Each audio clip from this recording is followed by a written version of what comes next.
नमस्कार दोस्तों, आज हम एक ऐसे विषय पर चर्चा करने वाले हैं जो लगभग हर परिवार से जुड़ा हुआ है। इसलिए मेरी आपसे विनती है कि इस वीडियो को शुरू से लेकर अंत तक जरूर देखें, क्योंकि इसमें दी गई जानकारी आपके लिए ही नहीं बल्कि आपके परिवार के दूसरे सदस्यों के लिए भी बेहद काम की साबित हो सकती है। दोस्तों, आज का विषय देश के हर महिला और पुरुष से जुड़ा हुआ है, लेकिन खास तौर पर उन लोगों के लिए बहुत ज्यादा महत्वपूर्ण है जिनकी उम्र 60 वर्ष हो चुकी है या जो इस उम्र के करीब पहुंच रहे हैं। इसके अलावा मैं यह वीडियो उन लोगों को ध्यान में रखकर भी बना रहा हूं जिन्हें कानून की ज्यादा जानकारी नहीं है। अक्सर बहुत से लोग यह सोचते हैं कि कानून केवल वकीलों, अदालतों या अपराध से जुड़े मामलों तक ही सीमित होता है, लेकिन हकीकत इससे बिल्कुल अलग है। कानून की जानकारी हर नागरिक के लिए जरूरी होती है, क्योंकि यह सीधे तौर पर हमारे अधिकारों और सुरक्षा से जुड़ी होती है। युवा वर्ग के लिए भी यह वीडियो उतनी ही जरूरी है, क्योंकि आज जो जानकारी आपको मिलने वाली है वह भविष्य में आपके लिए भी उपयोगी साबित हो सकती है। आज हम बात करने वाले हैं सुप्रीम कोर्ट के एक महत्वपूर्ण फैसले की, जिसने वरिष्ठ नागरिकों के अधिकारों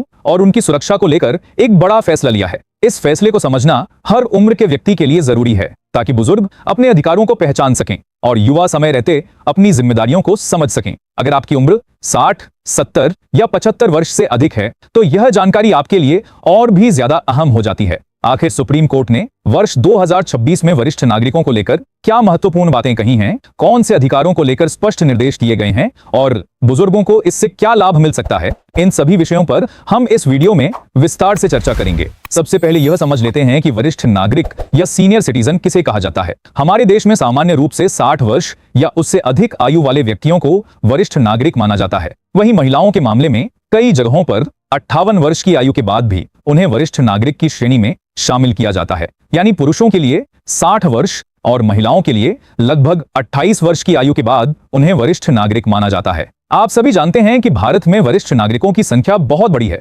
लाखों करोड़ों लोग इस वर्ग में आते हैं। लेकिन दुख की बात यह है कि उम्र बढ़ने के साथ जिन लोगों को सबसे ज्यादा सम्मान, देखभाल और सहयोग मिलना चाहिए, कई बार वही लोग उपेक्षा का सामना करते हैं। बढ़ती उम्र के साथ स्वास्थ्य संबंधी समस्याएं बढ़ती हैं, शारीरिक क्षमता पहले जैसी नहीं रहती और ऐसे समय में परिवार का सहयोग सबसे ज्यादा जरूरी होता है। लेकिन कई मामलों में बुजुर्गों को वह सम्मान और सहारा नहीं मिल पाता जिसके वे वास्तविक हकदार होते हैं। कई बार उनके साथ आर्थिक शोषण तक की घटनाएं भी सामने आती हैं। ऐसे में सवाल उठता है कि क्या हमारे देश में कोई ऐसा कानून है जो वरिष्ठ नागरिकों की सुरक्षा और अधिकारों की रक्षा करता हो? इसका जवाब है हाँ, भारत में एक विशेष कानून मौजूद है। लेकिन अफसोस की बात यह है कि आज भी बड़ी संख्या में लोगों को इसके बारे में पूरी जानकारी नहीं है। खासकर गांवों और ग्रामीण क्षेत्रों में रहने वाले कई बुजुर्ग महिलाएं और पुरुष इस कानून से अनजान हैं। उन्हें यह तक पता नहीं होता कि कानून ने उनके लिए कौन कौन से अधिकार और सुरक्षा के प्रावधान किए हैं। दोस्तों, जिस कानून की हम बात कर रहे हैं उसका नाम है सीनियर सिटीजन एक्ट 2007। यह एक विशेष कानून है जिसे खास तौर पर वरिष्ठ नागरिकों की सुरक्षा, सम्मान, देखभाल और उनके अधिकारों की रक्षा के उद्देश्य से बनाया गया है। जिस प्रकार महिलाओं की सुरक्षा के लिए अलग अलग विशेष कानून बनाए गए हैं, उसी तरह बुजुर्गों के हितों को ध्यान में रखते हुए यह कानून लागू किया गया, ताकि वृद्धजन अपने जीवन के अंतिम पड़ाव में सम्मान और सुरक्षा के साथ जीवन जी सकें। आज के समय में आपने देखा होगा कि देश भर में वृद्धाश्रमों की संख्या लगातार बढ़ती जा रही है। पहले वृद्धाश्रम मुख्य रूप से उन लोगों के लिए बनाए जाते थे जिनका इस दुनिया में कोई सहारा नहीं होता था, जिनके पास न परिवार होता था और न ही कोई अपना। लेकिन अब स्थिति बदलती जा रही है। आज कई ऐसे बुजुर्ग भी वृद्धाश्रमों में रहने को मजबूर हैं जिनके अपने बच्चे हैं, परिवार है और रिश्तेदार भी हैं, फिर भी उन्हें वहां छोड़ दिया जाता है। सिर्फ सरकारी वृद्धाश्रम ही नहीं बल्कि निजी वृद्धाश्रमों की संख्या भी तेजी से बढ़ रही है। इसके पीछे कई कारण हैं। एक बड़ा कारण यह है कि बहुत से वरिष्ठ नागरिक अपने अधिकारों और कानूनी सुरक्षा के बारे में जानते ही नहीं हैं। उन्हें यह जानकारी नहीं होती कि कानून उनके पक्ष में क्या क्या सुविधाएं और संरक्षण प्रदान करता है। दूसरी ओर समाज का एक वर्ग ऐसा भी है जो माता पिता को केवल संपत्ति या आर्थिक संसाधन के रूप में देखने लगता है। जब तक जरूरत होती है तब तक सब कुछ ठीक चलता है, लेकिन बाद में कई बार बुजुर्गों को अकेला छोड़ दिया जाता है या घर से अलग कर दिया जाता है। अगर इस पूरी स्थिति को देखा जाए तो इसमें दोनों पक्षों की कुछ न कुछ जिम्मेदारी बनती है। एक तरफ उन लोगों की गलती है जो अपने ही माता पिता और बुजुर्गों के साथ उचित व्यवहार नहीं करते, वहीं दूसरी तरफ कई वरिष्ठ नागरिक भी अपने अधिकारों के प्रति जागरूक नहीं होते। अब आप सोच सकते हैं कि इसमें बुजुर्गों की क्या गलती है। दोस्तों, सबसे बड़ी समस्या यही है कि बहुत से लोग अपने कानूनी अधिकारों की जानकारी नहीं रखते। जब व्यक्ति अपने अधिकारों को नहीं जानता तो वह उनका उपयोग भी नहीं कर पाता। यही कारण है कि आज की इस वीडियो का उद्देश्य केवल जानकारी देना नहीं बल्कि आपको जागरूक बनाना भी है, क्योंकि जागरूक नागरिक ही अपने अधिकारों की रक्षा कर सकता है और दूसरों को भी उनके अधिकारों के प्रति सचेत कर सकता है। इसलिए इस वीडियो में आगे जो जानकारी मिलने वाली है उसे ध्यान से जरूर सुनिए, क्योंकि यह आपके और आपके परिवार दोनों के लिए बेहद महत्वपूर्ण साबित हो सकती है।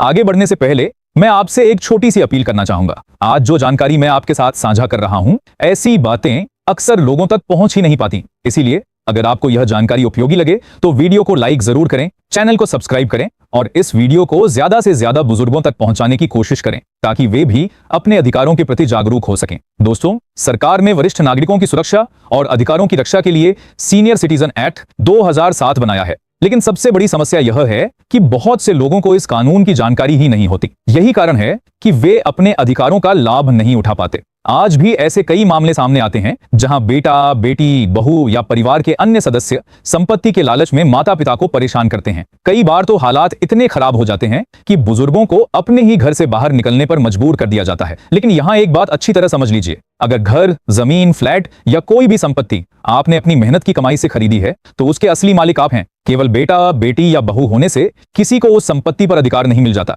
जब तक आप स्वयं अपनी इच्छा से किसी को संपत्ति नहीं देते, तब तक उस पर आपका ही अधिकार रहता है। अक्सर देखा जाता है कि माता पिता भावनात्मक रूप से प्रभावित होकर अपनी संपत्ति बच्चों के नाम कर देते हैं। कई लोग गिफ्ट डीड के माध्यम से घर या जमीन अपने बेटे बेटियों को सौंप देते हैं, लेकिन बाद में जब वही बच्चे उनकी देखभाल नहीं करते, उनकी दवाइयों, भोजन और अन्य जरूरतों की जिम्मेदारी नहीं निभाते, तब बुजुर्गों को सबसे ज्यादा परेशानी का सामना करना पड़ता है। कई बार वे अपने ही घर में असहाय स्थिति में पहुंच जाते हैं। इसी तरह के एक मामले पर सुप्रीम कोर्ट ने एक महत्वपूर्ण फैसला सुनाया। यह मामला उर्मिला दीक्षित बनाम सुनील शरण दीक्षित से जुड़ा था। इस मामले में एक मां ने अपने बेटे को गिफ्ट डीड के जरिए संपत्ति दी थी, लेकिन इसके साथ यह शर्त भी रखी थी कि बेटा जीवन भर उनकी देखभाल करेगा। जब बेटे ने अपनी जिम्मेदारी नहीं निभाई तो मां ने कानून का सहारा लिया। इसके बाद सीनियर सिटीजन एक्ट 2007 की धारा 23 के तहत मामला सामने आया और यह स्पष्ट किया गया कि यदि बेटा या बेटी माता पिता की देखभाल नहीं करते हैं तो माता पिता गिफ्ट डीड को रद्द करवाकर अपनी संपत्ति वापस प्राप्त कर सकते हैं। सुप्रीम कोर्ट ने भी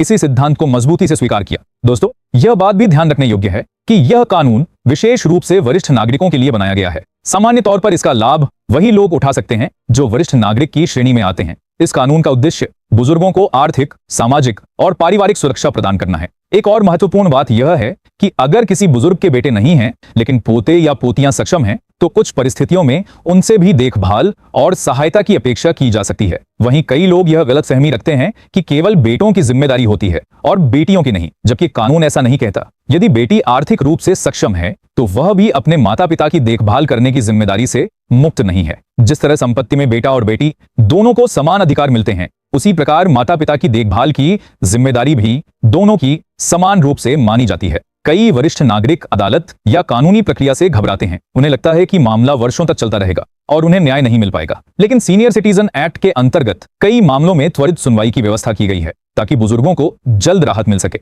यदि किसी वरिष्ठ नागरिक को भोजन, इलाज, रहने की व्यवस्था या सम्मानजनक व्यवहार नहीं मिल रहा है या उन्हें मानसिक और शारीरिक रूप से प्रताड़ित किया जा रहा है, तो वे संबंधित अधिकारियों, पुलिस या कानूनी मंचों पर अपनी शिकायत दर्ज करा सकते हैं और सहायता प्राप्त कर सकते हैं। दोस्तों, यही वह महत्वपूर्ण जानकारी है जिसे आज हर वरिष्ठ नागरिक और उनके परिवार के सदस्यों को जानना चाहिए। जागरूकता ही सबसे बड़ी ताकत है, क्योंकि जब व्यक्ति अपने अधिकारों को जानता है तभी वह उनका सही उपयोग कर पाता है। उम्मीद है कि यह जानकारी आपके लिए उपयोगी रही होगी। अगर आपको यह वीडियो पसंद आया हो तो वीडियो को लाइक करें, चैनल को सब्सक्राइब करें और इसे ज्यादा से ज्यादा लोगों तक शेयर करें। मैं राहुल आपसे विदा लेता हूं, फिर मिलेंगे एक नई और महत्वपूर्ण जानकारी के साथ। तब तक के लिए धन्यवाद।